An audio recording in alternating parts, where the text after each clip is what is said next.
আমার নবী বলেছেন আউলান নাসি বিয়াউমিল কিয়ামতি আকসারুহুম আলাইয়া সালাতান, কিয়ামতের ময়দানে ওই উম্মত হাসরের ময়দানে আমি নবীর সবচেয়ে কাছে থাকবে, সবচেয়ে নিকটে থাকবে। আওলা সবচেয়ে নিকটে থাকবে ওই কোন উম্মত জানো? যে উম্মত বেশি বেশি আমি নবীর উপরে দুরূদ ও সালাম পড়েছে। চিৎকারতে বলতে হবে সুবহানাল্লাহ। এই হাদিসের ব্যাখ্যায় এটা মিশকাতে এসেছে, আল্লামা মোল্লা আলী কারীমের কাতের মধ্যে লিখেছেন এই হাদিসের আলোকে দুইজন ব্যক্তিরা এই হাদিসের সবচেয়ে বেশি ফজিলতপূর্ণ পাবে। এই হাদিসের আলোকে মোল্লা আলী কারী বলছে দুইজন লোক নবীর সবচেয়ে কাছে থাকবে হাসরের ময়দানে। একদল কারা? একদল হচ্ছে মুহাদ্দিসরা। মুহাদ্দিসরা কেন কাছে থাকবে? মুহাদ্দিসরা শত শত হাজার হাজার হাদিস পড়াইতে গিয়ে ক্বালা ক্বালা রাসূলুল্লাহ সাল্লাল্লাহু আলাইহি সাল্লাম বলতে গিয়ে নবীর দুরূদ পড়েছে, এই কারণে মুহাদ্দিসরা নবীর কাছে থাকবে। ওই দুই নাম্বারকে, দুই নাম্বার হচ্ছে আহলে তাসাউফ, তাসাউফপন্থী সুফিয়ায়ে কেরামরা থাকবে। কেন? কারণ চিশতিয়া হোক, নকশবন্দিয়া হোক, কাদেরিয়া হোক, মুজাদ্দিদিয়া হোক, প্রত্যেক তরিকায় প্রত্যেক তরিকাপন্থীদেরকে তরিকার মাশায়েখগণ দুরূদ শরীফ পড়াকে বাধ্যতামূলক করা হয়েছে। কথা বলেন ঠিক কি না? প্রত্যেক সিলসিলা দুরূদ শরীফ আছে না নাই? আছে। এজন্য তরিকাপন্থীরা থাকবে হাসরের ময়দানে আমার নবীর কাছে। কেন?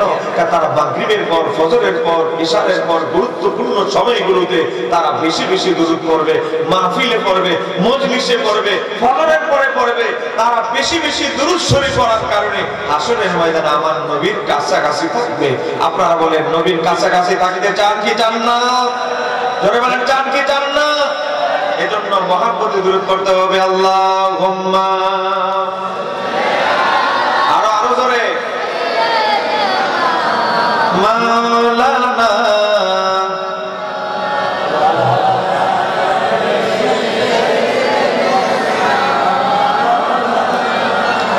ইচ্ছে করলে হায়াত নবী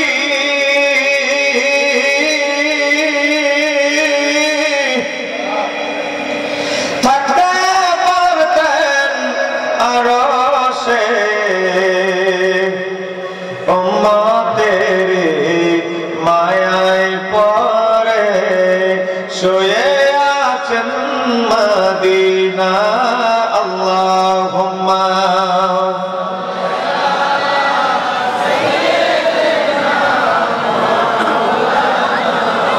মুহাম্মাদ ওয়া আলা আলি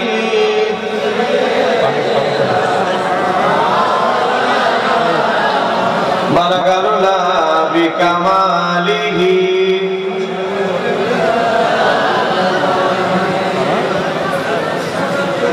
হাসনাত জামিউ খিসালিহি। মহানবুল আলামিনের দরবারে অজস্র অসংখ্য শুকরিয়া আদায় করছি যে আল্লাহ সুবহানাহু ওয়া তাআলা আমাদেরকে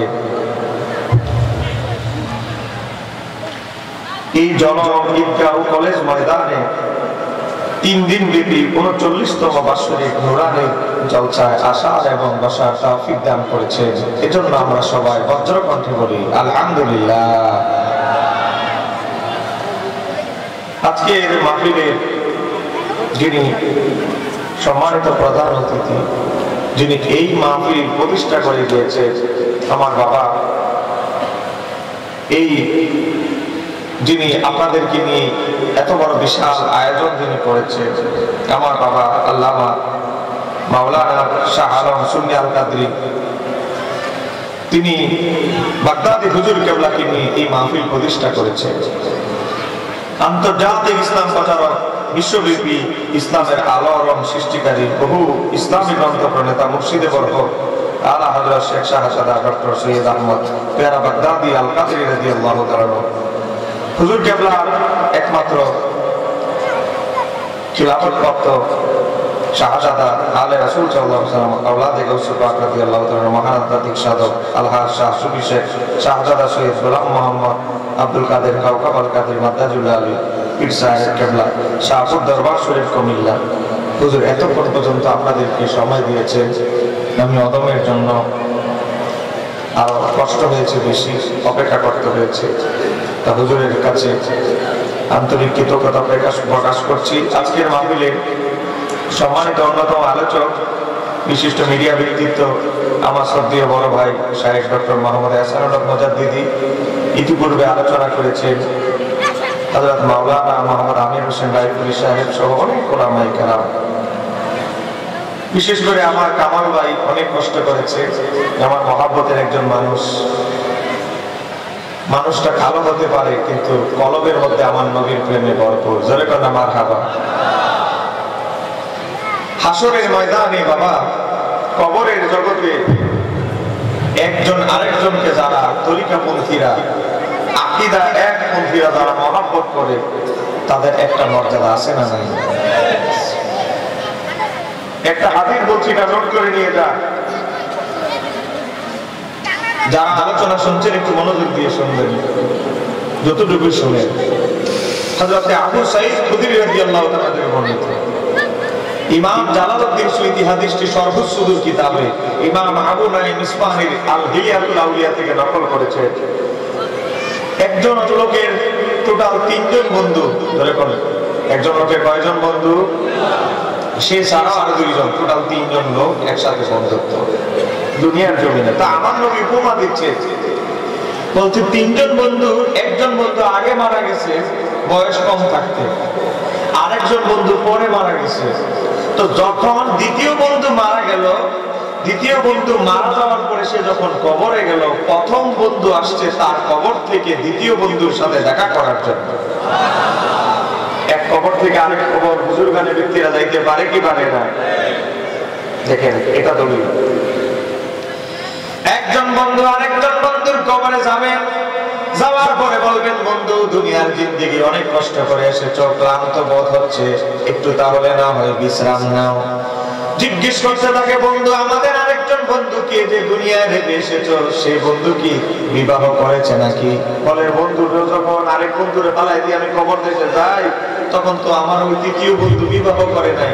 ওই বন্ধু কি বিবাহ করছে নাকি এখন বিবাহ ছাড়াই আছে? একটু জেনে বলেন না সুবহানাল্লাহ। তবে নেককারের বন্ধুত্ব, আর এটা শুধু বন্ধুত্বের কথা বলছি, তরিকতের সাথে মিশবো, এটার মর্যাদা তো অনেক বড়। ওটা শুধু বন্ধুত্বের কারণে ওই আগের প্রথমে যে ইন্তিকাল হয়েছে সেই বন্ধু দ্বিতীয় বন্ধুর কাছে, তৃতীয় বন্ধু যে জিন্দা আছে দুনিয়াতে, তার খবর নিতেছে, সে কে বিয়ে করলো, তার সংসার জীবন কেমন চলতেছে, সে কি সুখে আছে না দুঃখে আছে। তাহলে নেককারদের বন্ধুত্ব দুনিয়াতে যেভাবে আছে আখিরাতেও থাকবে। একটু জোরে বলতে হবে সুবহানাল্লাহ। আমার বাবারা ভাই, আমাকে আমার ছোট ভাই আমাকে একটা বিষয় দিয়েছে বায়াতের দোয়া গাউসে পাকের সম্পর্কে। আমি নালায়েকের মুখ দিয়ে গাউসে পাকের সম্পর্কে কি বলবো দেখে, জাস্ট আমি একটু উদাহরণ দিচ্ছি, যিনি ইবনে হাজার আসকালানী রাহমাতুল্লাহ আলাইহি উল্লেখ করেছেন এই ঘটনাটি। গভীর মনোযোগ। ইবনে হাজার আসকালানীকে, যার সিনার মধ্যে প্রায় 3 লক্ষ হাদিস মুখস্থ ছিল, জোরে কন্যা সুবহানাল্লাহ, 852 হিজরিতে ইন্তেকাল। অথচ তিনি এত বড় আলেম হওয়ার পরেও গাউসে পাকের মতো মহান ব্যক্তির আরবি ভাষায় 320টা জীবনী লিখেছেন। সেই ইমাম ইবনে হাজার আসকালানী রাহমাতুল্লাহ আলাইহি উল্লেখ করছেন, গাউসে পাকের 3 জন খাদেম ছিলেন। সেটা বলতে হবে কয়জন? 3 জনের মধ্যে সবচেয়ে কম মর্যাদা সম্পন্ন যিনি, তার কাজ ছিল গাউসে পাকের টয়লেট, হাজতখানা পরিষ্কার করে দেওয়া। তার কাজ ছিল গাউসে পাকের জামা কাপড়গুলো মাঝে মাঝে ধৌত করা। তার কাজ ছিল গাউসে পাকের ওযুর পানি ব্যবস্থা করে দেওয়া, মাঝে মাঝে গাউসে পাকের পা গুলো ধৌত করে দিতে। ধরে বলেন না সুবহানাল্লাহ। এখন দীর্ঘ প্রায় একটা যুগ গাউসে পাকের খেদমত করেছে। হঠাৎ করে তার মনে হলো যে গাউসে পাকের দরবার থেকে সৌর ওলি হয়ে যায়, গাউসে পাকের দরবার থেকে বহু লোক কুতুব হয়ে যায়, এই সেই হয়ে যায়। আমি এখনো কিছু হইতে পারলাম না, আমার তো কিছু একটা হওয়ার দরকার। তার মনে একটা দুঃখ, যে এখন এই দুঃখ নিয়ে চিন্তা করলো যে অনেকদিন তো গাউসে পাকের খেদমত করলাম। সে খবর পাইল গাউসে পাকের দরবার থেকে 2 জন আবদাল বের হয়ে যাচ্ছে। এখন সেও গাছটি গোসকা গোল গাল করেছে, এই 2 জনের পিছনে যাবে। এই 2 জন যেভাবে আবদাল হয়েছে তাদের থেকে ফলো করে তাদের মতোই কিছু একটা হবে। একটু জোরে কন্যা সুবহানাল্লাহ। ফলো করতেছে, পরিচয় দিচ্ছে না, গাছটি গোসকা জামার কাপড় টাকা পয়সা কিছু ছিল নিয়ে রাস্তায় কিছু কিছু ফলো করতেছে। হঠাৎ চলে গেল। ওই দুইজন আল্লাহর ওলি আবদাল বলতেছে যে এই লোকটা আমাদেরকে অনেকক্ষণ ধরে ফলো করতেছে, নিশ্চয়ই তার ভিতরে কিছু কাজ চলতেছে, কাজ করতেছে। না হয় এতক্ষণ ধরে মতলব আছে, আমার কিছু করতেছে কেন, আমাদের দুইজনকে ফলো করতেছে কেন, নিশ্চয়ই তার কোনো উদ্দেশ্য আছে। আমার বাবারা ভাইরা, ওই দুইজন আবদাল তাকে ধরলেন, দীর্ঘক্ষণ ধরে দেখতেছি রাস্তায়, বহুক্ষণ ধরে তুমি আমাদেরকে ফলো করতেছো, তোমার মতলব কি, উদ্দেশ্য কি? বলে আমার কোনো উদ্দেশ্য, খারাপ কোনো উদ্দেশ্য নাই, ভালো উদ্দেশ্য। কি উদ্দেশ্য তোমার? আমি এসেছি বাগদাদ থেকে তোমাদের পিছে পিছে, আপনাদের দুইজনের পিছে পিছে। আমার মনের বাসনা, আমি খবর পেয়েছি আপনারা নাকি এই যুগের দুইজন আল্লাহর ওলি। তা আমার জীবনে অনেক কষ্ট, জীবনের অনেকটা সময় তো চলে গেল। আল্লাহর সাধনায়, আল্লাহর ওলিদের সংস্পর্শে তো থাকা উচিত, নিজের মাকাম কলবের উন্নতি তো একটু উঁচু করা উচিত। এই জন্য আপনাদের পিছে পিছে এসেছি, দুনিয়া সব ছেড়ে দিয়ে এসেছি আপনাদের পিছে পিছে। আপনারা যেমন আল্লাহর ওলি কুতুব আবদাল হয়েছে, আপনারা যেভাবে আবদাল হয়েছে, আপনাদের সাথে থাকে থেকে যেন আমি কিছু একটা হতে পারি, এজন্য ঘর সংসার সব ছেড়ে দিয়ে আপনাদের সাথে এসেছি। জোরে বলেন না। পরীক্ষা করে দেখলো যে না, মোর লোকটার কথাবার্তা ঠিক আছে। ওই গাউসে পাকের দরবার থেকে যে আবদাল দুইজন বের হলো, তারা বললো তুমি তো আমাদের সাথে থাকতে পারবে না। কেন? আমাদের সফরের জিন্দেগি অনেক কষ্ট, মাঝে মাঝে খাবার পাই না, উপাস থাকতে হয়, মাঝে মাঝে আমরা এমন এমন মরুভূমি দিয়ে সফর করি, পানি পর্যন্ত থাকে না, তোমার তো ধৈর্য কুলাবে না। আপনারা যদি পারেন, আমি পারবো, একটু কষ্ট হবে আর কি। তো কষ্ট কইলেই তো আপনারা এই জায়গায় মাকামে গেছেন, আমাকে একটু সুযোগ দেন, এ আল্লাহর ওলিরা আমাকে একটু সুযোগ দেন। সুযোগ দেওয়া হলো। হঠাৎ করে এই দুইজন কুতুব এমন জায়গা দিয়ে গেল, তাদের সাথে যে খাবারগুলো ছিল খাবারগুলো শেষ, পানি যা ছিল তাও শেষ। এখন তো এমন একটা জায়গা, আশেপাশে কোনো গাছ গাছালি নাই, মানুষের বসতি নাই, মরুভূমি। এখন কি করবে? দুইজন আবদাল, তাদের দুইজনের একজন বলতে লাগলো তুমি আল্লাহর দরবারে দোয়া করো, আল্লাহ যেন গায়বী ভাবে আমাদের উপরে খাবার নাজিল করে, খাবার পাঠায়। একটু ধরে বলা যাবে কি সুবহানাল্লাহ।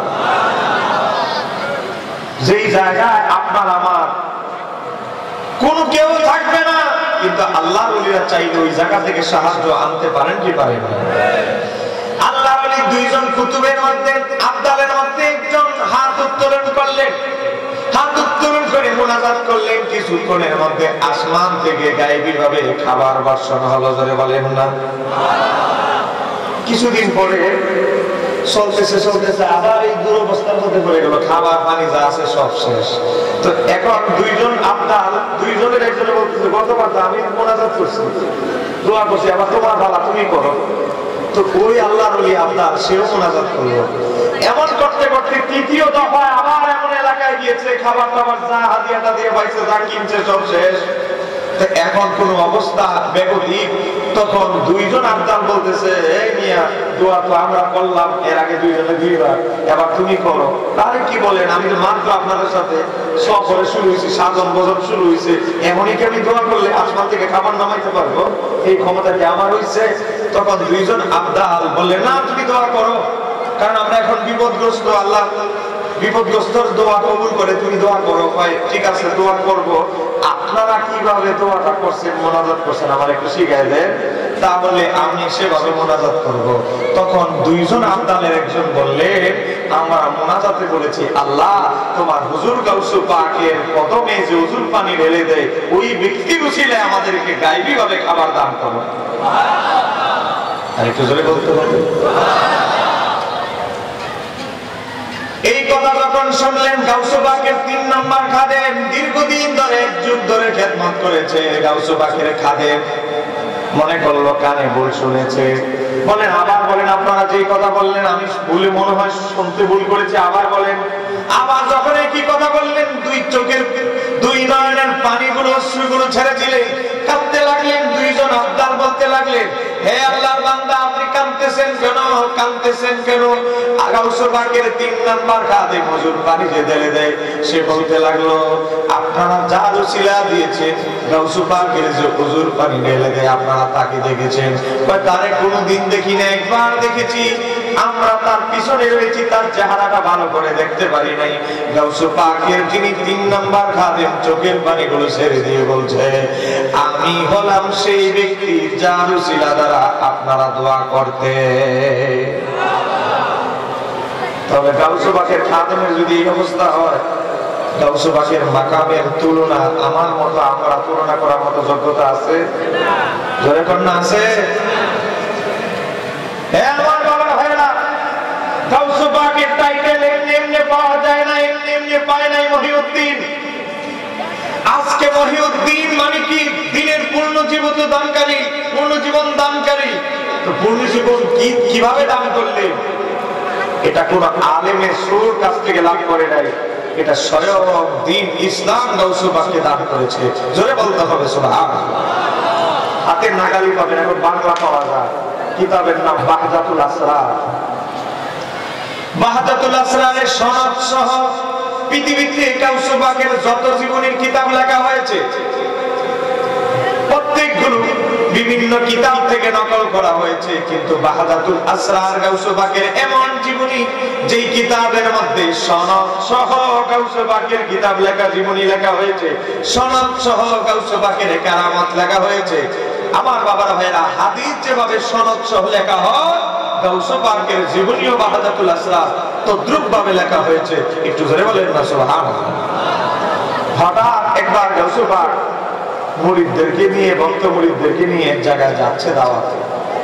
আগে তো পালকি দিয়ে যাইতো, আগের বুজুর্গানে কেরাম আউলিয়া কেরাম কি দিয়ে যাইতো? পালকি দিয়ে।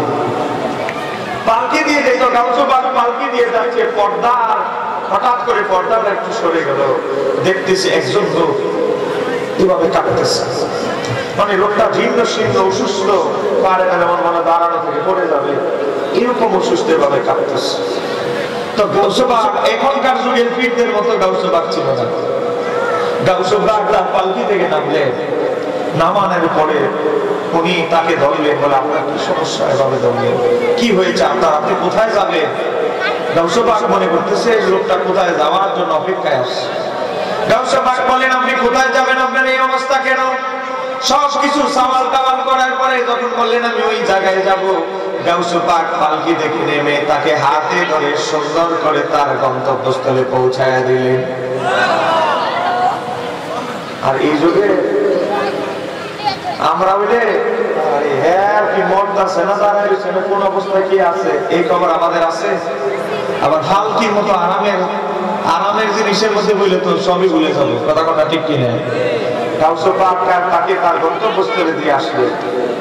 দিয়ে আসার পরে আবার গাউসে পাক যখন অনুষ্ঠান তার শেষ করে আবার রিটার্ন যাচ্ছে ফিরে, তখন দেখতেছে যেই লোকটাকে দেখলো এভাবে কাঁপতেছে, মরে যাবে অবস্থা জীর্ণ শূন্য, যে কোনো মুহূর্তে পড়ে যাওয়ার সম্ভাবনা জমিনের মধ্যে যায় অবস্থা। যেই লোকটাকে এই অবস্থায় দেখলেন, গাউসে পাক গিয়ে দেখে ওই লোকটা সুস্থ সবল অবস্থায় দাঁড়িয়ে আছে। চিৎকার দিয়ে বলতে হবে সুবহানাল্লাহ। তো গাউসে পাক বলে, কি রে এক বেলার মধ্যে এত পরিবর্তন, আমার একটু তদন্ত করতেই হবে ঘটনাটা কি। গাউসে পাক আবার পালকি থেকে নামলেন। পালকি থেকে নামার পরে হুজুর গাউসে পাক তার কাছে গেলেন। তার কাছে যাওয়ার পরে বললেন, হে জনৈক ব্যক্তি, যাওয়ার সময় তোমাকে দেখলাম জীর্ণ শীর্ণ অবস্থা, রোজ আয় অবস্থা, কিন্তু এখন অল্প সময়ের ব্যবধানে এত পরিবর্তন কেন? আমি তো অবাক হয়ে গেলাম, কিভাবে তোমার এত পরিবর্তন? গাউসে পাকের সওয়ালের জবাবে ওই ব্যক্তি বলতে লাগলো, তুমি তো মহিউদ্দিন, তুমি কি চিনতে পারো না আমাকে? হযরতে হুজুর গাউসে পাক বললেন, আমি মহিউদ্দিন, আমার নাম তো মহিউদ্দিন নয়। তুমি কেমনে মহিউদ্দিন, আমার নাম মহিউদ্দিন বললে? তখন ওই ব্যক্তি বলতে লাগলো, আব্দুল কাদের, আমি কোন ব্যক্তি নয়, আমি কোন সত্তা নই, আমি স্বয়ং ইসলাম। আমার আল্লাহ তোমাকে পরীক্ষা করার জন্য আমাকে এই জায়গায় প্রেরণ করেছেন। এই শতাব্দীর মধ্যে, এই যুগে বড় বড় বাতিল ফেরকারা ইসলামকে, দ্বীন ইসলামকে, আহলে সুন্নাত ওয়াল জামাতের রূপরেখাকে, তাসাউফের রূপরেখাকে ধ্বংস করার জন্য উঠে বেড়ে লেগে যাবে। তুমি দ্বীনকে পুনরুজ্জীবিত করবে, এজন্য তোমার টাইটেল দেওয়া হলো হলো মহিউদ্দিন, আমি হলো স্বয়ং দ্বীন। তুমি আমাকে স্পর্শ করার মাধ্যমে প্রমাণ করে দিয়েছো আমার আল্লাহ তোমার মাধ্যমে দ্বীনকে পুনর্জীবিত করবেন। আরেকটু জোরে বলতে হবে। কি মনে করে আওলাদে রাসূল, আওলাদে রাসূলের পাওয়ার আছে না নাই? জোরে বলেন আছে না নাই? আমরা আবার এই যে আমরা অপেক্ষমান আছি এক আওলাদে রাসূলের জন্য, তিনি হচ্ছেন ইমাম মাহদী আলাইহিস সালাম। এজন্য বলেন না ঠিক কি না? মাহদী আলাইহিস সালামের সাথে গাউসুল পাকের সম্পর্ক আছে না নাই? মনে রাখবেন কিয়ামতের আগ পর্যন্ত ইমাম মাহদী আলাইহিস সালামের আগ পর্যন্ত রাজত্ব হচ্ছে গাউসুল পাকের। ধরে বলেন না সুবহানাল্লাহ। ইমাম মাহদী আলাইহিস সালামের আগ পর্যন্ত রাজত্ব হচ্ছে গাউসুল পাকের। আবার ইমাম মাহদী আলাইহিস সালাম যখন আসবে তখন রাজত্ব হবে হযরত ইমাম মাহদী আলাইহিস সালামের।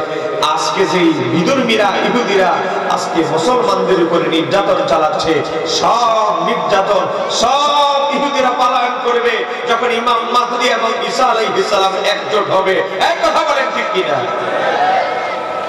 ইমাম জালালউদ্দিন সুয়ুতী কিতাবের নাম আল হাবিল ফতোয়ার মধ্যে উল্লেখ করেছেন গাউসে হযরত ইমাম মাহদী আলাইহিস সালাম তিনিও আওলাদে রাসূল হবে। বলেন না সুবহানাল্লাহ। আবু দাউদ শরীফের হাদিসের মধ্যে এসেছে হযরত আল্লাহর হাবিব সাল্লাল্লাহু আলাইহি ওয়াসাল্লাম ইরশাদ করেছেন ইমাম মাহদী আলাইহিস সালাম আমার নামে নাম হবে, তার বাবার নাম আমার বাবার নামের মতো হবে, সে আমার মেয়ে ফাতেমার বংশাগমন করবে। চিৎকার দিয়ে বলা যাবে কি সুবহানাল্লাহ। এই যে আউলিয়া কেরামদের গুরুত্ব দেখে শেষ জামানায় এই যে অচিরেই এমন একটা ভয়ঙ্কর ফিতনার জামানা আসতেছে। আজকে যারা ওলিয়া মানতে চান না, কুতুব আব্দুল গাউস নুকাবা নুজাবা তাদেরকে মানতে চান না, তাদেরকে বলবো ইসলামের ইতিহাস খুলে দেখো, কিতাব খুলে দেখো। ইমাম জালালউদ্দিন সুয়ুতী ইমাম মাহদী আলাইহিস সালামের ব্যাপারে যে ভবিষ্যৎবাণীমূলক হাদিসগুলো উল্লেখ করেছে সেই কিতাবের মধ্যে কি এসেছে?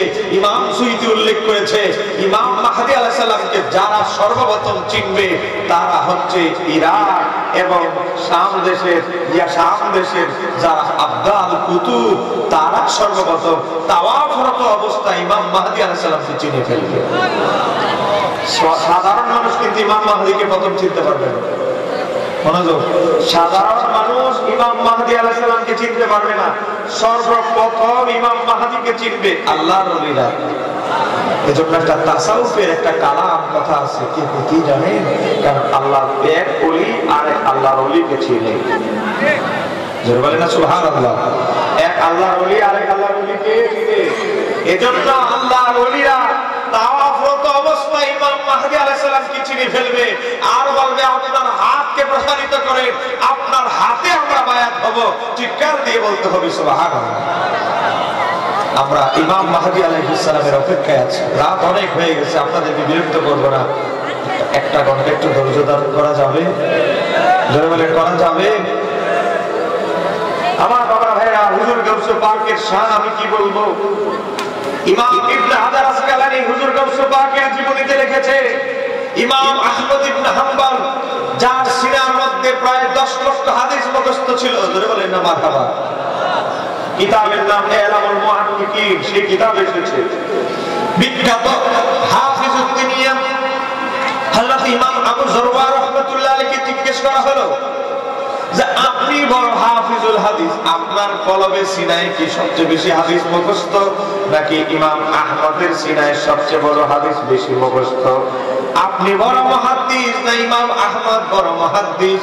হযরত আবু যরওয়া রাহমাতুল্লাহ আলাইহি বললেন সাবধান সাবধান, ইমাম আহমদের সাথে আমাকে তুলনা করবে না। ইমাম আহমদ ইবনে হাম্বল 6 লক্ষ হাদিস যাচাই বাছাই করে তিনি মুসনাদে আহমদ লিখেছেন। জোরে বলতে হবে সুবহানাল্লাহ। বাবারা, একটা জিনিস ঠিক না করবে, আগের যুগের আলেম আর এই যুগের আলেমদের মধ্যে দুইটা ডিফারেন্স। এক নম্বর পার্থক্য হচ্ছে আগের যুগের আলেমদের ইলম ছিল সিনায়। জোরে বলে না ছাত্র ভাইরা, আগের যুগের যারা বুজুর্গ 1200-1300 বছর আগের আলেম, তাদের ইলম ছিল কোথায়? সিনায়। আরে 6 লক্ষ হাদিস যদি লেখে একটা মোটামুটি ছোটখাটো পুস্তাকার ভরে যাবে শুধু ব্যাপারে। 6 লক্ষ হাদিস, যেমন হাদিস আছে 2.5 পৃষ্ঠা 2 পৃষ্ঠা 3 পৃষ্ঠা। তো ইমাম আহমদ ইবনে হাম্বল শুধু 6 লক্ষ হাদিস যাচাই বাছাই করে মুসনাদ আহমদ লিখেছেন। তো এত ইমাম আহমদ ইবনে হাম্বল কোন ফ্যামিলিতে জন্মগ্রহণ করেছেন জানেন? ইমাম আহমদের বয়স যখন 1 থেকে 1.5-2 বছর, তখন ইমাম আহমদের বাবা মারা যায়। তখন ইমাম আহমদের মা কঠিন পরিস্থিতির মধ্যে পড়ে গেল। কিন্তু ইমাম আহমদের মা এমন মুত্তাকি তাকওয়াবান মহিলা ছিল, যিনি ছিলেন হাফেজা, একজন কোরআনের হাফেজা। জোরে কন্যা সুবহানাল্লাহ। পৃথিবীতে 4 মাযহাবের ইমামদের মধ্যে, পৃথিবীতে 76 ইমাম সহ সমস্ত হাদিস বিশারদদের মধ্যে একমাত্র ইমাম আহমদ ইবনে হাম্বল, যিনি 5 বছর বয়সের মধ্যে কোরআনুল কারীম মুখস্থ করে ফেলেছিলেন। কি মনে করছে? বয়স যখন 5 বছর, আর আমাদের 5 বছরের বাচ্চারা এখন ললিপপ খায়। কথা সত্য না মিথ্যা? আমাদের এখন 5 বছরের বাচ্চারা ললিপপ খায় এখনো। আর ইমাম আহমদ ইবনে হাম্বলের বয়স যখন 5, কোরআনুল কারীম হিফজ করে ফেলেছে। কিভাবে সম্ভব হয়েছে? কারণ ওনার মা ছিল হাফেজা। কোলে নিয়ে আদর করার ছলে ছলে আস্তে আস্তে কৌশলে গোটা কোরআনুল কারীম ইমাম আহমদের সিনার মধ্যে ঢুকিয়ে দিয়েছে। একজন হাফেজা মা কত বড় একটা নিয়ামত। এখানে হাফেজি মাদ্রাসা আছে। আমার কামাল ভাইয়ের মাদ্রাসায় গিয়েছে। কামাল ভাই, আপনার মাদ্রাসার নাম কি? আহলে বাইত পাক মাদ্রাসার মাদ্রাসা। একটু জোরে কর না মারহাবা। আমার বাবার ভাইয়েরা, সে ইমাম আহমদ ইবনে হাম্বল এত গরিবী হালাতে জীবন যাপন করেছে। ওনার বাবার বাগদাদ নগরীতে একটা দোকান ছিল, ছোট একটা দোকান, এটা ভাড়া দিত। এটা থেকে অল্প কিছু টাকা আসতো। এই টাকা দিয়ে ইমাম আহমদ ইবনে হাম্বল হাদিস শিখেছে। আর সুতার কাজ করতো ওনার মা। তারপর ভিক্ষাবৃত্তি করে দেয়। আমরা তো একটু সামান্য 19 থেকে 20 হলে ভিক্ষাবৃত্তি শুরু করে দেয়। ইমাম আহমদ ইবনে হাম্বলের মা সুতার কাজ করেছে পেট চালানোর জন্য, ছেলে আর বাচ্চা 2 জন মানুষ পরিবারে। আর দোকান ভাড়া দিয়ে ইমাম আহমদের হাদিস বিশারদ বানানোর জন্য দোকান ভাড়া দিয়ে ইমাম আহমদকে লেখাপড়া করিয়েছে। আমার বাবারা ভাইরা, তাদের ত্যাগের কারণে আমার আল্লাহ তাদের সিনাকে এমন প্রশস্ত করে দিয়েছে, লক্ষ লক্ষ হাজার নয় লক্ষ লক্ষ হাদিস তাদের সিনার মধ্যে হেফাজত করেছে। একটু জোরে বলতে হবে সুবহানাল্লাহ। সেই ইমাম আহমদ ইবনে হাম্বল 4 মাযহাবের অন্যতম একজন ইমাম। ইমাম গাউসে পাক কিন্তু, হুজুর গাউসে পাক কিন্তু প্রথমে হাম্বলি মাযহাবের অনুসারী ছিলেন। কিন্তু তিনি যখন ইমাম আহমদ ইবনে হাম্বলের মাজার জিয়ারত করতে গেলেন, কিতাবের মধ্যে এসেছেন হুজুর গাউসে পাক যখন ইমাম আহমদ ইবনে হাম্বলের মাজারের কাছে দাঁড়াইলেন, হুজুর গাউসে পাক জিয়ারত করতে দাঁড়াইলেন, আওলাদে রাসূল বর্তমান জামানা থেকে ওই জামানা থেকে কিয়ামত পর্যন্ত এত বড় ওলি আর আসবে না। এজন্য ইমাম আহমদ ইবনে হাম্বল তার মাজার থেকে মাজারের মাটি পাথর ভেদ করে মাজার থেকে হুজুর গাউসে পাকের সম্মানে তাজিমে গাউসে পাকের জন্য দাঁড়ায় গেলেন। ধরে বলতে হবে। ইমাম আহমদ ইবনে হাম্বল দাঁড়িয়ে গেলেন, বললেন, হে শায়েখ আব্দুল কাদের জিলানী, বাগদাদ নগরী থেকে আরব আজম বিভিন্ন জায়গায় আমার মাযহাবের অনুসারীর সংখ্যা কমে গিয়েছে, মানে হাম্বলি মাযহাবের অনুসারীর সংখ্যা কমে গিয়েছে। আমি আহমদ ইবনে হাম্বল চাই তুমি আমার একই দেশের একই শহরের অধিবাসী, বাগদাদের অধিবাসী হওয়ার কারণে তুমি আমার মাযহাবকে আঁকড়ে ধরো। জোরে বলেন। তো তারপরে গাউসে পাক হাম্বলি মাযহাবের প্রতি মনোনিবেশ করে। এজন্য গাউসে পাক তার বিখ্যাত ফিকহার কিতাব 2 খণ্ডে লেখা বুনিয়াতুত তালিবিন, সেই কিতাবের মধ্যে সবার আগে হানাফি মাযহাবের মতকে আগে তুলে ধরেছেন। তার সাথে সাথে হাম্বলি ইমাম আহমদের মাযহাবের মত তুলে ধরেছেন। এর জন্য তো হানাফি মাযহাবের প্রতি তার একটা দুর্বলতা সব সময় ছিল। জোরে কন্যা সুবহানাল্লাহ। আমার বাবার ভাইরা, সময় কম, আপনাদেরকে বেশি বিরক্ত করব না। আজকে বায়াতে রিদওয়া, যেই বায়াতে হাজার হাজার সাহাবায়ে কেরাম আমার নবীজির হাতে বায়াত হয়েছে। কথা বলেন ঠিক কি না? আমরা তো মনে করি শুধু সাহাবীরা বায়াত হয়েছে, জিনেরা বায়াত হয় নাই। দেখেন আমার হাতে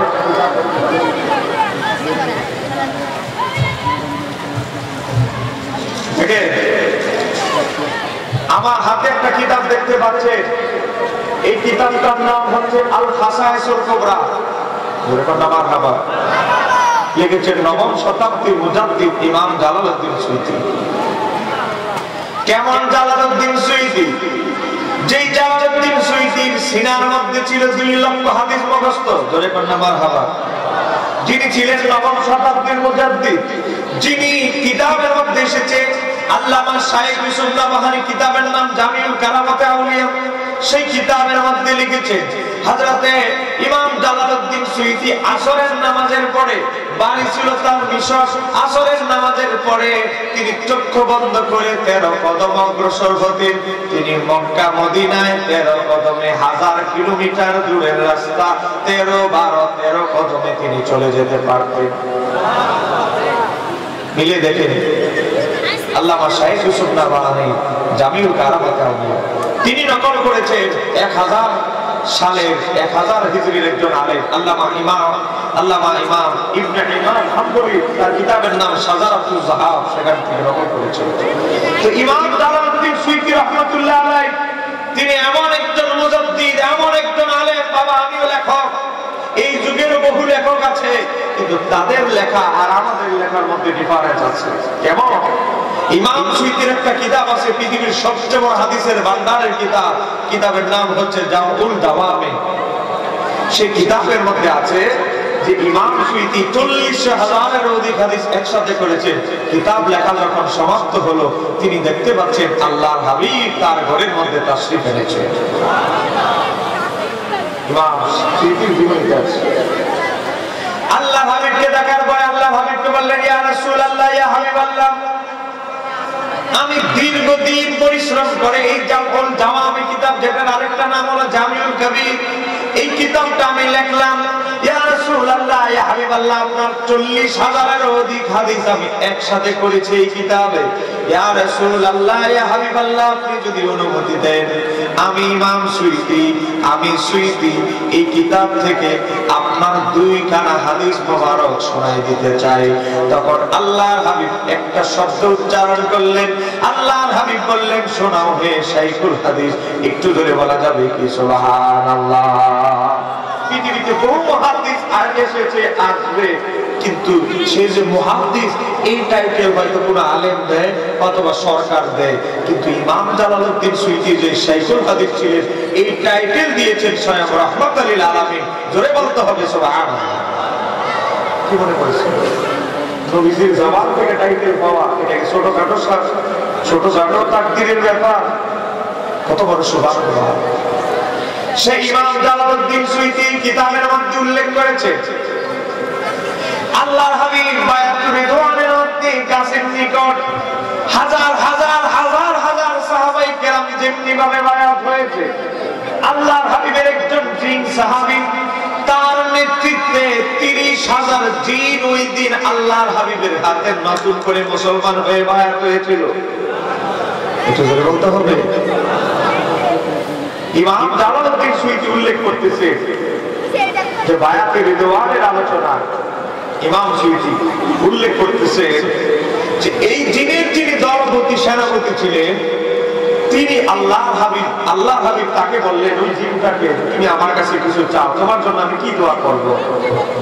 তখন ওই জিন সাহাবী বললেন, ইয়া রাসূলুল্লাহ, আমি কিছু বলবো না, আপনি আমার জন্য যেটা কল্যাণকর মনে করে সেটাই আপনি আমার জন্য করেন। একটু জোরে বলতে হবে সুবহানাল্লাহ। আল্লাহ হাবিব তাকে 2 হাত ধরে বলেন, আল্লাহ, এই লোক আমার সাহাবী, যার নেতৃত্বে হাজার জিন তোমার কালেমা পড়েছে, তোমার হাবিবের অনুগত্য, তোমার অনুগত্যের মধ্যে আবদ্ধ হয়েছে, আল্লাহ তাকে এমন যুগে এমন সময় মৃত্যু দিও, মৃত্যুর সময়, তার ইন্তেকালের সময় পৃথিবীর সর্বশ্রেষ্ঠ ব্যক্তি যেন তার জানাজার নামাজের ইমামতি করে। জোরে বলেন না সুবহানাল্লাহ। এরপরে বললেন, যা আমি তোমার জন্য দোয়া করে দিয়েছি, তুমি যখন যেই সময় মারা যাবে, ওই গোটা পৃথিবীর মধ্যে সবচেয়ে উত্তম যে ব্যক্তি, সেই ব্যক্তি তোমার জানাজার নামাজ পড়বে। একটু জোরে বলেন না সুবহানাল্লাহ। কি বলে যাবে? ওই আল্লাহর নবীর জিন সাহাবী যিনি বায়াতুর রিদওয়ানে নবীর হাতে বায়াত হয়েছে, ইমাম সুয়ুতী উল্লেখ করতেছে। ইমাম ইবনে সাদের আত-তাবাকাতুল কুবরার বরাতে ইমাম সুয়ুতী নকল করেছে। যে ওই জিন বাঁচতে বাঁচতে তার জিন্দেগি গেল কোথায়? সে বাঁচতে বাঁচতে সে মারা গেল হযরত ওমর বিন আব্দুল আজিজের জামানায়। একটু জোরে বলেন সুবহানাল্লাহ। পৃথিবীতে ওমর বিন আব্দুল আজিজ ইসলামের পঞ্চম খলিফা বলা হয়। তিনি এমন একজন মহান বুজুর্গ ব্যক্তি ছিলেন যার ইন্তেকালের পরে আমার আল্লাহ পৃথিবীতে যত শহীদরা কবরের মধ্যে শুয়ে আছে, যত উচ্চ পর্যায়ের বুজুর্গানে কেরাম শুয়ে আছে, অসংখ্য আম্বিয়ায়ে কেরাম এবং আমার নবীজির অসংখ্য সাহাবায়ে কেরাম হযরতে ওমর বিন আব্দুল আজিজের জানাজার মধ্যে অংশগ্রহণ করেছে। একটু জোরে বলা যাবে কি সুবহানাল্লাহ। মানুষ দেখেছে লক্ষ লক্ষ লক্ষ মানুষ মুহূর্তের মধ্যে এসেছে, আবার লক্ষ লক্ষ মানুষ মুহূর্তের মধ্যে উদয় হয়ে গেছে। এই জন্য বড় বড় বুজুর্গানে কেরাম, আউলিয়া কেরাম যারা ইন্তেকাল করে তাদের জানাজায় ফেরেশতা আসে, আম্বিয়া কেরাম আসে, অসংখ্য বুজুর্গানে কেরাম আসে, যাদেরকে হয়তো আমরা চিনি না, তারা মুহূর্তে আসে আবার মুহূর্তে উদয় হয়ে যায়। আয় আমাদের বাগদাদি হুজুর কেবলা যখন মারা গিয়েছে, কাদার মধ্যে মারাইয়া মানুষ জানাজা পড়েছে, হাজার হাজার লক্ষ লক্ষ হাজার হাজার মানুষ মুহূর্তের মধ্যে এসেছিল, আবার মুহূর্তের মধ্যে কোথায় পানি, আবার মুহূর্তের মধ্যে কোথায় মানুষ গায়েব হয়ে গেল। আমার বাবারা ভাইয়েরা, এটা হচ্ছে হযরত ওমর বিন আব্দুল আজিজ রাহমাতুল্লাহ আলাইহি দিয়ে আমার আল্লাহ পৃথিবীতে দেখিয়ে দিয়েছে যারা সংস্কারক, যারা বুজুর্গ, যারা ওই শতাব্দীর সেরা বুজুর্গ, যারা তাদের ইন্তেকালে অসংখ্য আম্বিয়া কেরাম, বুজুর্গানে কেরাম, শুহাদায়ে কেরাম তাদের জানাজায় উপস্থিত হয়। জোরে বলতে হবে সুবহানাল্লাহ। যাই হোক, ওই জিন যখন মারা গেল, তিনি বায়াতে রিদওয়ানে আমার নবীর হাতে বায়াত হলেন। আমার বাবার ভাইরা, যখন সে মারা গেল, মারা যাওয়ার আগে সে তার সন্তানকে বলে গিয়েছে যে আল্লাহ হাবিব বলেছে আমি ওই জামানায় যখন মারা যাব, ওই জামানার সবচেয়ে উত্তম লোক আমার জানাজা পড়বে। গোটা পৃথিবীতে ওমর বিন আব্দুল আজিজের মতো বুজুর্গ নেই, পরায়ণ ব্যক্তি আর নাই। আমি যখন মারা যাব, তুমি আল্লাহর হাবিবের সালাম পৌঁছে দিবে, কারণ আল্লাহর হাবিব বলেছে হে ওমর, তুমি যখন মারা যাবে, ওই জামানার সবচেয়ে বড় উত্তম বুজুর্গ ব্যক্তি তোমার জানাজা পড়বে, আর আমি নবীর সালাম তার কাছে পৌঁছায় দিবে। তখন ওই জিন তার ছেলেকে বলতেছে তুমি ওমর বিন আব্দুল আজিজের কাছে যাবে, আমি যখন মারা যাব আল্লাহর হাবিবের সালাম তার কাছে পৌঁছে দিবে। আর আল্লাহর হাবিবের এই হাদিসে মুবারাকা এই ঘটনা খুলে বলবে। হযরত ওমর বিন আব্দুল আজিজকে ওই জিনের ছেলে সালাম দিলেন, আসসালামু আলাইকুম আমিরুল মুমিনিন। সালাম দেওয়ার পরে দেখে ঘুরে দেখে মাথা ঘুরে দেখে মানুষ নাই, বলে এখানে কোনো মানুষ নাই, কি রে সালাম দিল কে আমাকে? খবর নিয়ে দেখে তুমি কি জিন না শয়তান? বলে আমি নেককার একজন জিন, মুসলমান একজন জিন। বলে তোমার নাম কি? বলে ওমর। তুমি আমার কাছে কেন এসেছো, কি চাও? তখন বললেন হে আমিরুল মুমিনিন, ঘটনা এই, আল্লাহর হাবিব আপনাকে সালাম দিয়েছে। একটু জোরে বলতে হবে। দুইজন ব্যক্তিকে আমার নবী পরবর্তীতে নবীর আগমন করবে, 50, 60, 70 বছর পরে আগমন করবে। দুইজন ব্যক্তিকে আমার নবী সালাম দিয়েছে। জোরে বলতে হবে কয়জন? আমার অনুসন্ধান এসেছে দুইজন ব্যক্তি। একজন হচ্ছে হযরত ওমর বিন আব্দুল আজিজ, আরেকজন কি জানেন? আরেকজন হচ্ছে হযরত ইমাম জাফর সাদিক রাহমাতুল্লাহ, যিনি ইমাম আবু হানিফা ছিলেন। যে ইমাম আবু হানিফা রাহমাতুল্লাহ আলাইহি বলেছিলেন যে আমি নোমান বিন সাবিত ধ্বংস হয়ে যেতাম, আমি নোমান বিন সাবিত, আমি আবু হানিফা যদি আমার পীর, আমার সাইয়্যিদ, আমার মুর্শিদ হযরত ইমাম জাফর সাদিক রাহমাতুল্লাহ আলাইহির সোহবতে সংস্পর্শে যদি 2 বছর আমি ইমাম আবু হানিফা না কাটাইতাম, আমি নোমান ধ্বংস হয়ে যেতাম।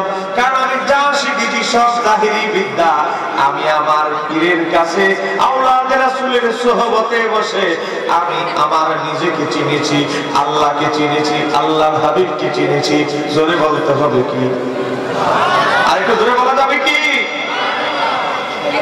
বুঝতেছি আপনাদের কষ্ট হচ্ছে, আরেকটু কি সামনে যাওয়া যাবে?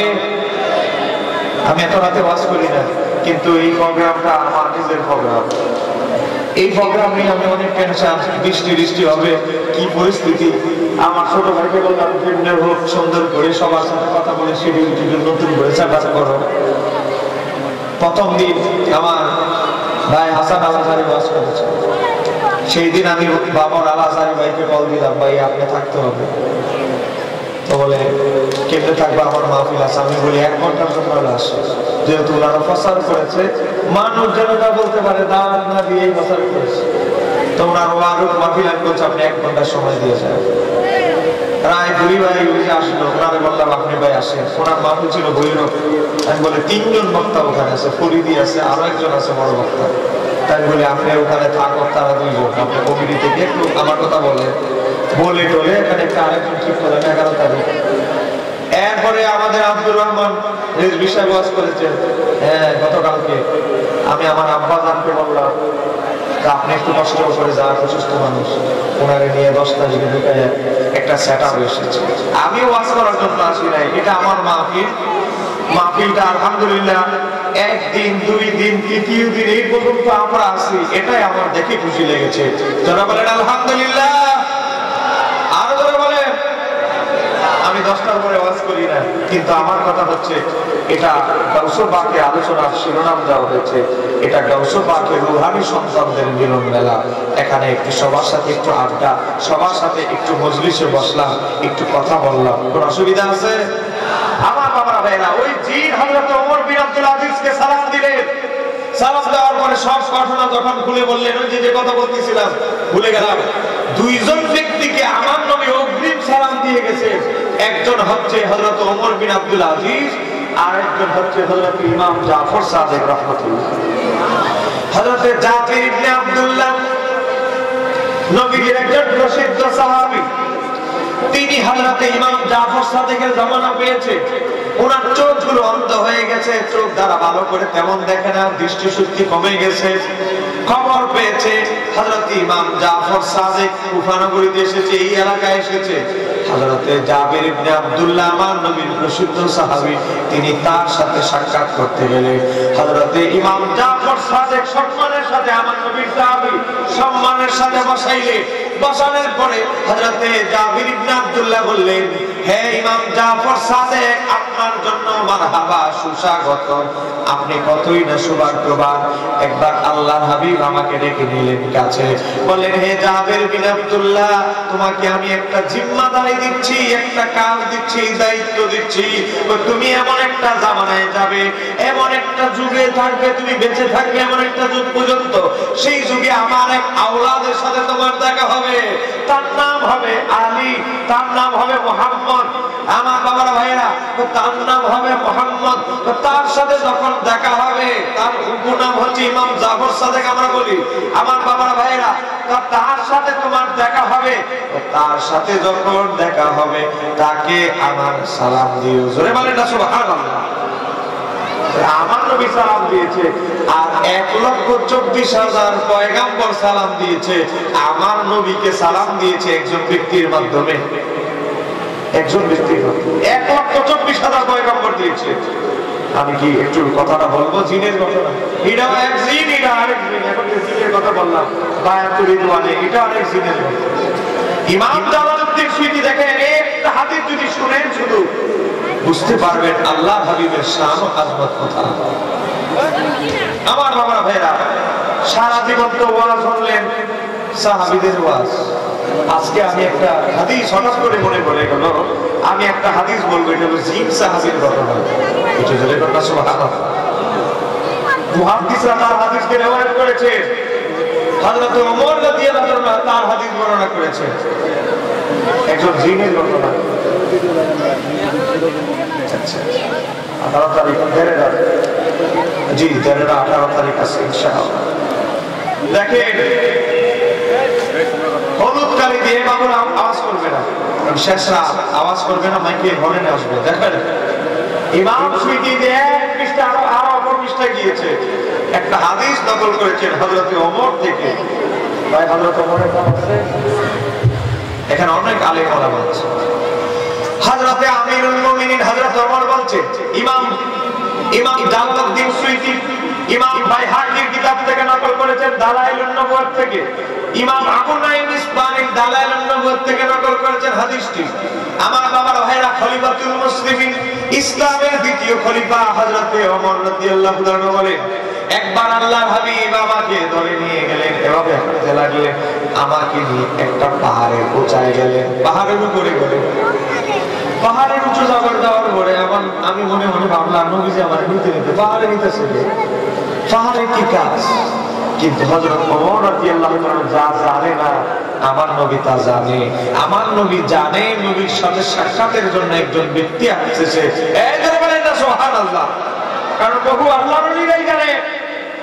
আরে হযরতে ইয়াকুব আলাইহিস সালামের কাছে যখন হযরত ইউসুফ আলাইহিস সালামের জুব্বা রওনা দিল, ইমাম হযরত হাসান বসরি রাহমাতুল্লাহ আলাইহি তাফসীর দুরুল মানসুরের মধ্যে ইমাম সুয়ুতী উল্লেখ করেছে, এক মাসের দূরত্বে ইউসুফ আলাইহিস সালামের জুব্বাটা ছিল।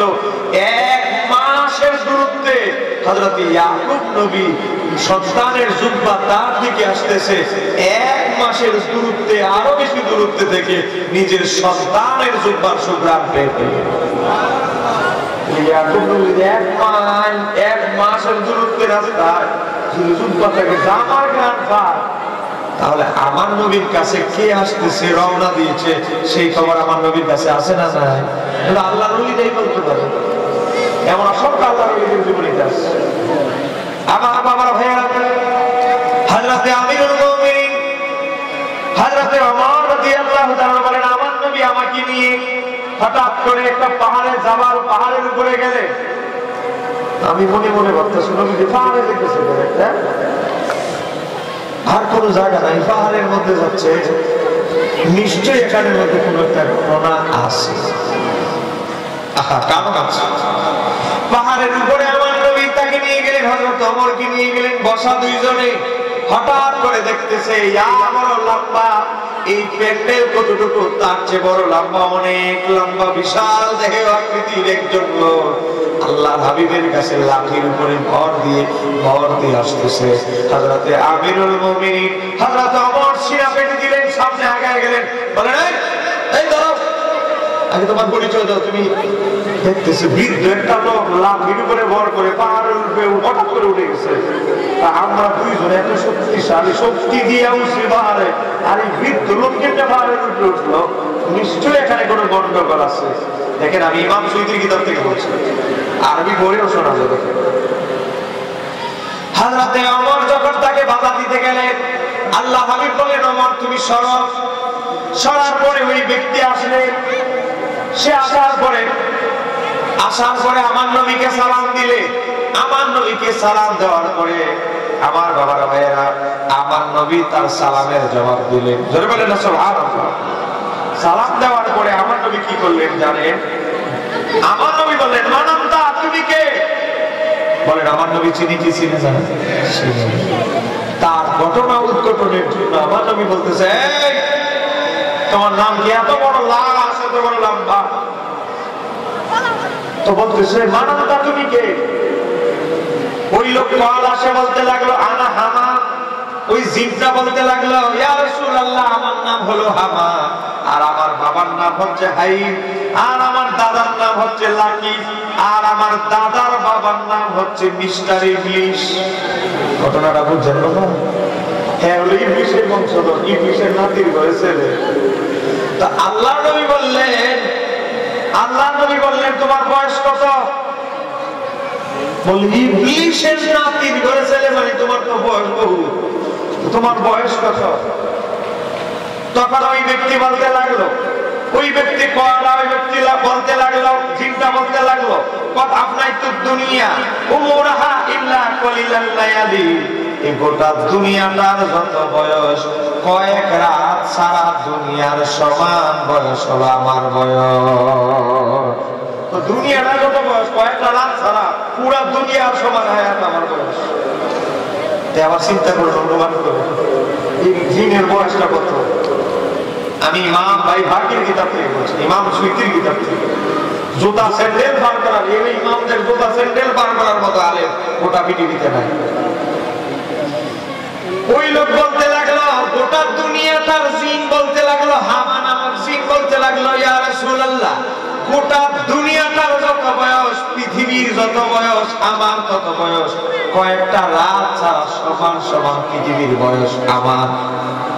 তো আল্লাহর হাবিব বলতে লাগলো, তো তুমি তো ইবলিশের বংশ, তো তুমি তো মিস্টার ইবলিশের বংশধর, তাহলে তুমি তো মিস্টার ইংলিশের বংশধর, তো তবে তুমি আমাকে কিমনে চিনলা, আমাকে তুমি সালাতু সালাম দিলা, এর হাকিকত বলো, রহস্য বলো।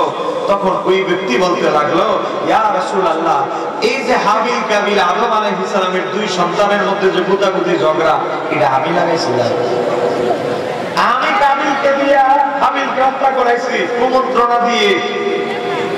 এরপরে আমি তার এক ভাই যখন আরেক ভাইকে মেরে খাদায় ফেললো, তখন আমার বিবেকে কাজ করলো যে আল্লাহ আমাকে সৃষ্টি করেছে, আল্লাহর কাছে তো ফিরে যেতে হবে। আমি এটা কি কাজ করলাম, আমি তো ভুল করলাম। ইবলিসের নাতির করেছে, ইবলিসের বংশধর। সে বলতেছে সেও এক সময় ইবলিসের সেলা ছিল, তো সে বলতেছে আমি অনুতপ্ত হলাম, আমি একটু চিন্তা করলাম, আমি যে কাজটা করলাম, প্রথম মানুষ হত্যা করলাম আমি, আমার মাধ্যমে কুমন্ত্রণা দিয়ে, কাজটা তো আমি ভালো করলাম না। আমি অনুতপ্ত হয়ে চলে গেলাম হযরত নূহ আলাইহিস সালামের জামানায় গেলাম।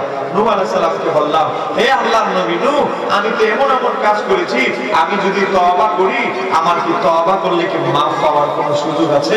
হযরত আল্লাহর নবী বললেন, তওবার দরজা কিয়ামতের আগ পর্যন্ত খোলা আছে। হে হামা, তুমি যদি আল্লাহর কাছে অনুতপ্ত হও, তওবা করো, আমার আল্লাহ তোমাকে মাফ করবে। একটু জোরে বলতে হবে সুবহানাল্লাহ। ওই লোক, ওই হামাজি যার কথা বলতেছে, নবীজিকে সালাম দিতেছে, এই লোক নূহ আলাইহিস সালামের জামানায়, আদম আলাইহিস সালামের জামানায় ছিল। কি মনে করছেন আপনি? সে আদম আলাইহিস সালামের জামানা থেকে নবীজির জামানা পর্যন্ত লম্বা হায়াত কেমনে পাইলো দেখে?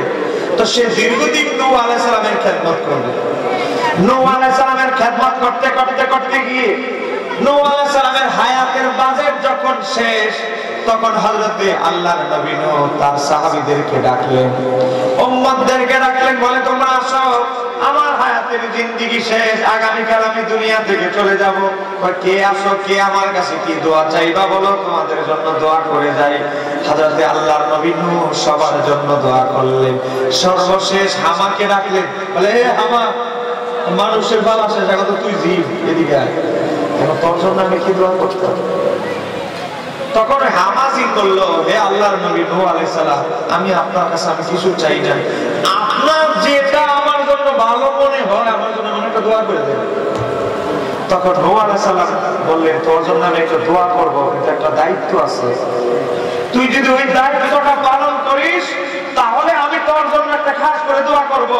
তো আল্লাহর নবী নূহ যখন এই কথা বললেন, তখন ওই হামাজি করলো, হে আল্লাহর নবী নূহ, আমার জীবন দিয়ে হলে আপনার কথা রক্ষা করার চেষ্টা করব, আপনি আমার জন্য দোয়া করেন, আপনার দায়িত্ব আমি যে পালন করবো, কোনো সন্দেহ নেই। জীবন দিতে হবে, জীবনের বাইরে তার সবচেয়ে দামি কোনো জিনিস নাই, এটাই দিয়ে এলাম আপনার জন্য, আপনি আমার লাগে দোয়া করেন। তখন আল্লাহর নবী নূহ হাত উত্তোলন করলেন, বললেন, আল্লাহ আমাকে এমন হায়াত দান করো, আমি নবী নূহের সালাম যেন আখিরি জামানার নবীর কাছে পৌঁছায় দিতে পারে। একটু জোরে বলতে হবে সুবহানাল্লাহ।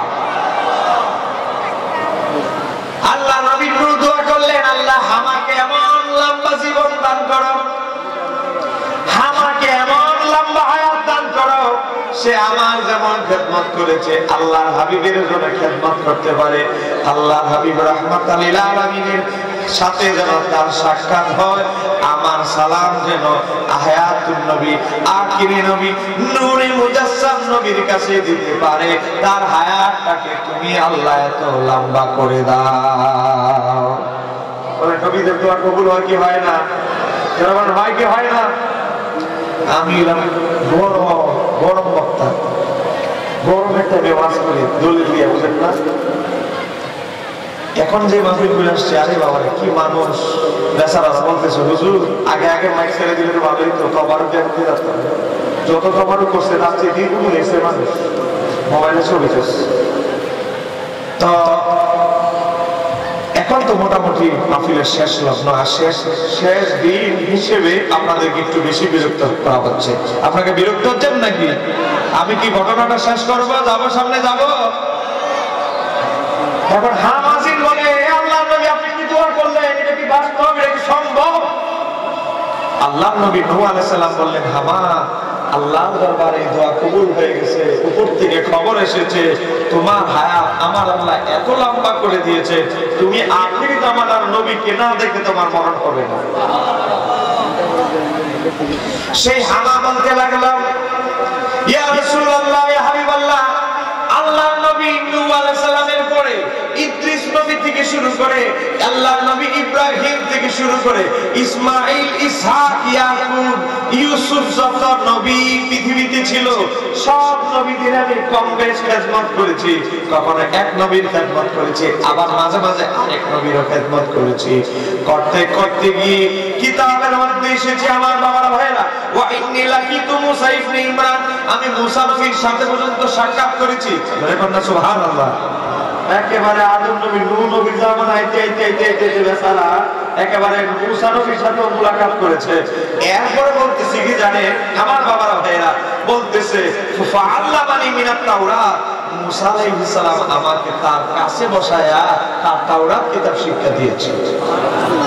একটু জোরে বলেন। সারা জীবন তো মানুষ সাহাবীদের ওয়াজ বলেন, জিন সাহাবীর ওয়াজ বলেন, এরা তো আল্লাহর সৃষ্টি, এদের ওয়াজ কেউ করে না। পৃথিবীতে একজন ব্যক্তি ইমাম জালালউদ্দিন সুয়ুতী, যিনি জিন জাতির ইতিহাস নিয়ে মোটা বই লিখেছেন। এই বই লেখার পরে ইমাম সুয়ুতীর জামানায় 50,000 মুদ্রা তাকে জিন জাতির বাদশা সর্দার ইমাম সুয়ুতীকে উপহার দিয়েছিলেন। বলে হে ইমাম জালালউদ্দিন সুয়ুতী, আপনি ছাড়া কেউ আমি জিন জাতির হলে এত সুন্দর করে কেউ বই লিখে দেয়, এজন্য আমরা জিন জাতির পক্ষ থেকে আপনাকে এই 50,000 মুদ্রা উপহার দেওয়া হলো। জোরে কন্যা মারহাবা। জিন জাতির হাতিয়া পাওয়া 100 টাকা ব্যাপার, তা আমার জিনের বাদশা দিয়েছে। আমার বাবার ভাইরা, তো জিনদের বাদশা আল্লাহর ওলিদেরকে চিনি কি চিনে না? জোরে বলতে হবে, চিনি কি চিনে না? চিনে। আমার হুজুর গাউস পাকের একজন মুরিদ, সে আগে কাঁদতে কাঁদতে কাঁদতে বলতেছে, হুজুর আমার মেয়েকে 3 দিন ধরে পাইতেছি না, আপনার দরবারে আসি নাই, কবিরাজের কাছে গেছি, কবিরাজের কাছে একটা জিন, আমার মেয়ে তো অনেক সুন্দরী, আমার জিন আমার মেয়ের হয়ে গেছে। তো গাউস পাকে বলতেছে, তোমার মায়ের নিয়েছে জিনে, 3 দিন পরে আমার কাছে আসছে, 3 দিন আগে কেন আসতে পারো না? রাগ করতেছেন নাকি? গাউস পাক বলতেছে, তোমার মেয়ের এই জায়গায় 3 দিন হয়, 3 দিন পরে আসছে আমার কাছে। আরে তুমি যদি প্রথমেই আসতা তখন তোমার মেয়ে তোমার ঘরে থাকতো। কারণ আমার গাউস পাকের কথা জিনদের বাচ্চাও শোনে কি শোনে না? তুমি তো দেরি করে যাচ্ছ, সেই বড় জিন তোমার মেয়ে কোথায় তো লুকায় আবার তুলে নিয়ে গেছে। তখন গাউস পাক চিঠি লিখলেন। চিঠি লেখার পরে তার আংটি মোবারক তার সিল মারলেন, সিল মারলেন। আমার বাবার ভাইরা, আগেরকার বুজুর্গানে কেরাম বাচ্চারা আমিররা সিল মারতেন চিঠির মধ্যে তাদের বিশেষত্বের জন্য। হুজুর গাউস পাক একটা সিল মেরে দিলেন, বলেন এই চিঠিটা নাও। বলেন হুজুর আমি চিঠি নিয়ে কি করবো? চিঠির কি কাজ? বলে আমি একটা রাস্তা বলে দিচ্ছি, একটা জায়গার কথা বলে দিচ্ছি, তুমি ওই জায়গার মধ্যে যাইবে। ওই জায়গার মধ্যে দেখবা মরুভূমির পাশে একটা পাহাড়, পাহাড়ের মধ্যে তুমি লুকায় থাকবা। দেখবা নির্দিষ্ট একটা সময়, এতটা এত বাজে এত সময়ের মধ্যে দেখবা হাজার হাজার জিন একসাথে হবে, একটা সিংহাসন দেখতে পাবে। ওই সিংহাসনের মধ্যে জিনদের বাদশা বসবে। তুমি তার কাছে গিয়ে আমার চিঠিটা দিবে, আর কিছু করতে হবে না, চিৎকার দিয়ে বলতে হবে সুবহানাল্লাহ। ওই লোক বহুত কষ্ট করে গেছে, গাউস পাক যে ম্যাপ দিছে, গুগল ম্যাপ, এই গুগল ম্যাপ অনুসারে সেখানে গেছে। ম্যাপ অনুসারে যাওয়ার পরে সে লুকায় আছে, দেখতেছে লম্বা নিজেদের নিজস্ব আকৃতিতে প্রকাশ, ভয়ে এভাবে কাঁপতেছে। তখন গাউস পাক বলে দিছে, সাবধান, জিনের বাদশা যতক্ষণ না পর্যন্ত সিংহাসনে না বসবে এর আগে গেলে কিন্তু তোমার বিপদ, ওই সময় যাইবে না। যতই ভয় বা আতঙ্কিত হোক চুপ করে লুকিয়ে থাকবা। জিনের বাদশা যখন সিংহাসনে বসবে তখন তুমি দৌড় দিয়ে তার কাছে যাইবা। জোরে বলেন না সুবহানাল্লাহ। ওই লোক প্রত্যেকটা বসে আছে, জিনের বাদশা কখন চেয়ারে বসবে। আমার বাবার ভাইরা, যখন জিনের বাদশা চেয়ারে বসছে হুট করে একটা দৌড় দিছে, আর জিনেরা ধরছে। আরে এখানে এই মরুভূমির মধ্যে এমন গহীন জায়গার মধ্যে মানব জাত মানুষ আসলে কিভাবে? আর এই জায়গা থাকলো কিভাবে? সে আমাদের এখানে আমাদের গোপনে বৈঠক, আমাদের রাজ্য এখানে। আমার বাবারা ভাইরা, সেই লোকজন জিনদেরকে বলতেছে, বলতেছে ছাড়ো না কিন্তু ধ্বংস হয়ে যাবে। আরে বাপ রে বাপ, কত বড় তেজ, না ছাড়লে বলে ধ্বংস হয়ে যাবে। মানুষে কয় কি এই মানবে বলে কি আমার ধ্বংস হয়ে যাবো? আমার বাবারা ভাইরা, তোমাদের বাচ্চার কাছে আমাকে যাইতে দাও, তোমার বাচ্চা আমারে চিনে, আমার বাপ তোমার বাচ্চা আমারে চিনবো, তোমরা সরো। বলে কয় কি বাচ্চা বলে চিনে, বাচ্চার কাছে নিয়ে গেল। বাচ্চা রেগে সিংহাসনের মধ্যে বসে বলে এই মানব, তুমি এই জায়গায় কেমনে চিনলা? বলো কিভাবে এসেছো? বলে মিয়া আগে আমার সালাম দেন। হ্যাঁ বলে সালাম দিতাম। তবে আপনি কি সাধারণ কোনো লোক? আমার কি সাধারণ লোক পড়াইছেন? চিঠি নেন। চিঠি পাওয়ার পরে চিঠি পড়ে গাউস পাকের সিলমোহর থেকে, তার সিংহাসন থেকে বিদ্যুৎ গতিতে দ্রুত গতিতে গাউস পাকের চিঠির তাজিমে, গাউস পাকের চিঠি যে সিলমোহরের তাজিমে, গাউস পাকের তাজিমে ওই জিনের বাদশা সিংহাসন থেকে কেঁপে উঠেছে। চিৎকার দিয়ে বলতে হবে সুবহানাল্লাহ। এত দেরি করলে কেন? এত কথা ঘুরাইলে কেন? তুমি কেন বললে না তুমি গাউস পাকের মুরিদ, তুমি মহিউদ্দিন আব্দুল কাদের জিলানীর মুরিদ? তুমি কেন বলো নাই? তারপরে ওই জিনের বাদশা বলে এই ওই এলাকার জিনদের দায়িত্বে কি আছে? কয় অমুক, তারে ডাকতে আনছে। বলে এই লোকের আমার হযরতে হুজুর গাউসুল পাকের একনিষ্ঠ মুরিদের মেয়ে নিয়ে গেছে, তারে নিয়ে মেয়ে সহ উপস্থিত করা হলো। তখন জিনটাকে ওই জিনের বাদশার সামনে জবে করে দিল। মারার পরে গাউসুল পাকের ওই মুরিদের মেয়েকে সসম্মানে তার ঘরের বাড়ির সামনে দিয়ে আসে। চিৎকার দিয়ে বলতে হবে সুবহানাল্লাহ।